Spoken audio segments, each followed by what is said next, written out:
In this guide, I'm going to show you how you can change your settings to the best settings here in BloxStrike on Roblox. Before we do get into this guide, make sure to like the video and subscribe to the channel with all notifications on. It really does help the channel and lets us know that you want more content like this.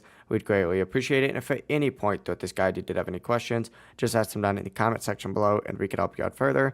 I'm going to be doing my best to reply to every single comment down there. Now, first things first, what you need to go ahead and do is open up your settings. You can do this just by selecting the gear up in the top right corner, and you're going to see multiple sections in here, all through these different tabs.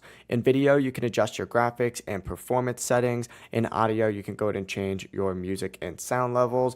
In the game and HUD section right here, you can adjust things like your FOV, which changes your field of view, and you can also customize your crosshair. I'd immediately just go in here and change your FOV and make it, at least like 110, right? That's like the best FOV setting, in my opinion. But customize it until it feels comfortable for you. You can also tweak your sensitivity settings in here, including mouse sensitivity and zoom sensitivity. There's also options for movement, like holding or toggling, walk with the shift key. But finally, you have your keybinds, which is where you change your controls. So essentially, you just need to go through all these sections and adjust everything to your preference. It really is as simple as that. If you guys had any questions, ask them down in the comment section below, and we can help you out further. I'm going to be doing my best to reply to every single comment down there. Before you do leave this guide, make sure to like the video and subscribe to the channel with all notifications on. It really does help us out and lets us know that you want more content like this. We'd greatly appreciate it. Have a great rest of your day, though. Peace.